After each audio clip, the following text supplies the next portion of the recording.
Media పెట్టుకునేంత నీచ స్థితికి అవసరం లేదు. అమ్మ, ఇద్దరు ముఖ్యమంత్రుల మీద గెలిపించారు. కామారెడ్డి ప్రజలు విఘ్నులు అన్నారు. ఇద్దరు ఇట్లలో ఒక్కరు ముఖ్యమంత్రి అవుతారని మీకు తెలుసు, నాకు తెలుసు. అయినా నన్ను ఓటేసి గెలిపించారు.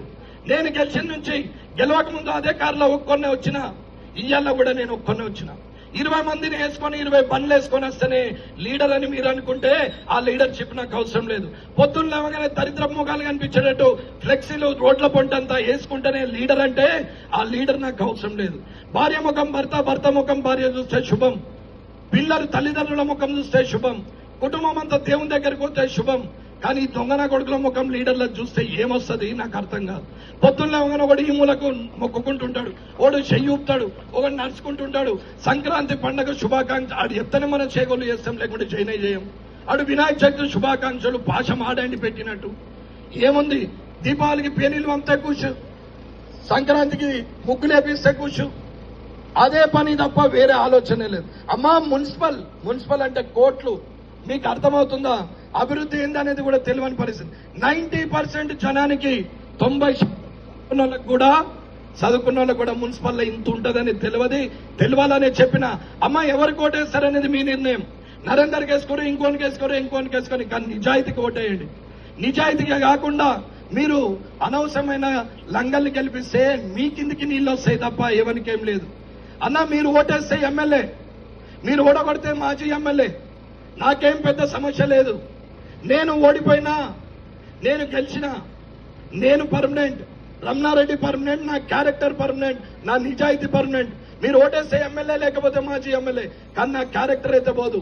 అన్న, ప్రాణం ఉన్నన్ని రోజులు నిజాయితీగా ఉంటాం. తినేది లేదు, తిననిచ్చేది లేదు. ఇది కామారెడ్డి మార్పు కోసం మిమ్మల్ని కోరుకునేది. మీకు తెలవాలని చెప్తున్న లెక్కలు. ఈడ అమాయకులు ఉన్నారని నేను అనుకోవట్లేదు, అర్థమైతలేదనేది నేను అనుకోవట్లేదు. కానీ అర్థం కాకుండా నాకెందుకులే అనుకునే ఒక మనస్తత్వం అందరికీ అలవాటైంది. అమ్మా, మనకే అవసరం, మందికి అవసరం లేదు. మనకే అవసరం అని చెప్తున్నాం. ఆ రోజైనా ఈ రోజైనా అదే చేస్తున్నాం. 20 బండ్లు వేసుకొని వస్తే ఒక 2 బండ్లు ముందు వస్తాయి, 2 వీడియోలు ముందు వస్తాయి. ఆడికెళ్ళి బండ్లు వస్తుంటే జూమ్ చేసి తీస్తారు. అవన్నీ వచ్చి ఆగుతాయి. బండ్లోకెళ్ళి దిగుతాడు సారు. దిగిన తర్వాత మొత్తం స్లోమో తీస్తారు. మీతో మాట్లాడి మళ్ళీ ఎక్కుతాడు.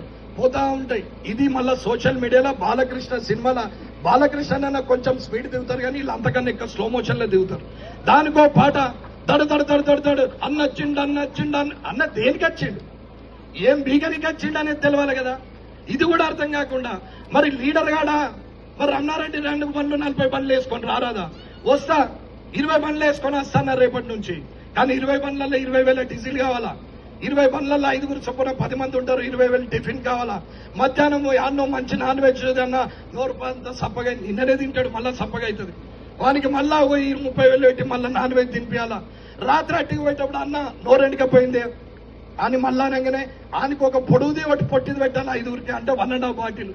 దాని బట్టి స్నాక్స్ పెట్టాలా, చికెన్ 65. అది తిన్న తర్వాత ఎవరికల్లా 50,000. అన్న వచ్చేటప్పుడు 10 ఫ్లెక్సీలు, 10,000, 1,00,000 ఓన్ దగ్గర సంపాదించాలా? ఎవరి మీద సంపాదించాలా? మీ కావా పైసలు? మీ పైసలు కావా?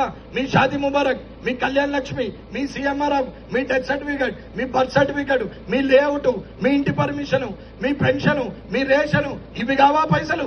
ఇవిటి దగ్గర తీసుకోరా పైసలు? గట్టిగా సదావానికి మన తాత ముత్తాతలు ఏమని ఇచ్చిండ బండ్లల్లో తిరుగుమని. ఎక్కడి పైసలు?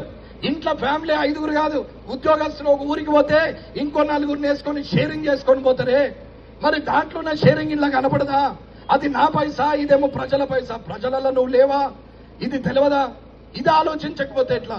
కాబట్టి ఆలోచించుకొని నిర్ణయం తీసుకుంటారని కోరుకుంటూ ఈ అవకాశం ఇచ్చిన మీ అందరికీ ధన్యవాదాలు తెలియజేస్తూ ముగిస్తున్నాను.